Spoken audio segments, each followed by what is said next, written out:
Hello guys, welcome back to our YouTube channel. This is Zami Wild Tales. Thank you for subscribing, liking and commenting on our YouTube videos. We welcome you back to another tale, part 3.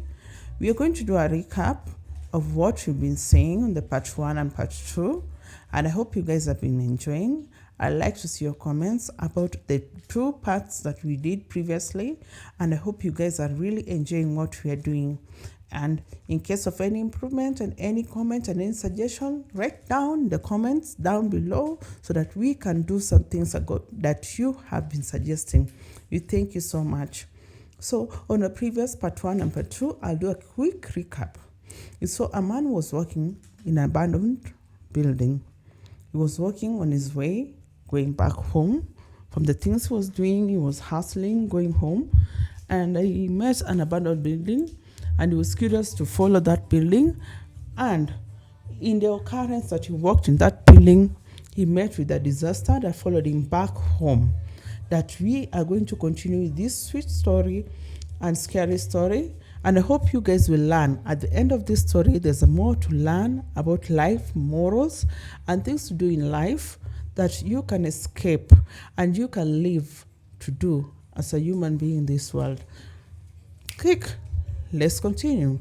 So this guy, after going back home, the ghost had surrounded him back.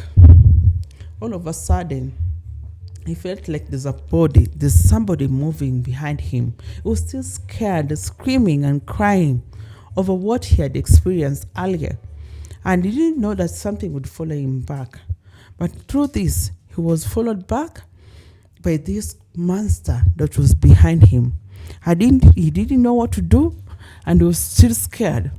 So something grabbed him, and all of a sudden he saw shadows of people, many people in his room, and he wondered what was happening to him. He was still scared, confused.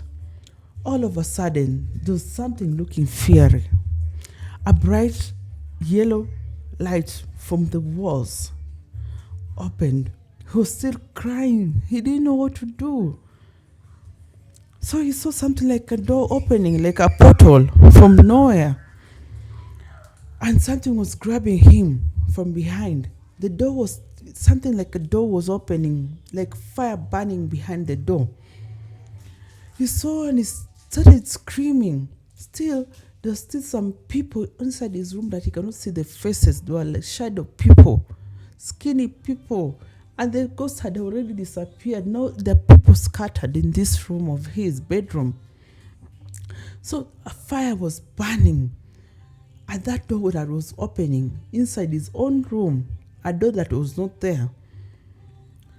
All of a sudden, something big came out of the door and grabbed him. He didn't know what to do. He was grabbed and he was screaming and crying for help, and it seems like nobody would hear. It's a street, it's an estate. People would hear him screaming, but it seemed like nobody was seeing. It was helpless. Then he was grabbed inside.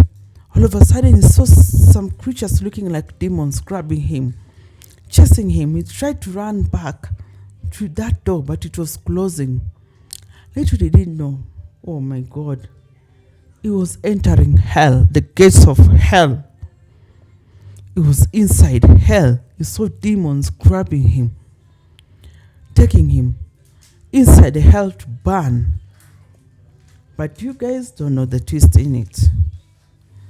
This guy, story way back, had a long to do with this event that is happening. The guy, while he was walking on his path home, before he noticed the abandoned building, the guy was struck down by a car, hit with a runaway car, and he died instantly. The poor guy had already died, and whatever was happening to him was transitioned to death. Everything. You'd see he was already in hospital, he was fighting for his life, was in the ICU, and he died. When he died, he lived previously a reckless life. a life that messed him, a life that he chose that led him to hell.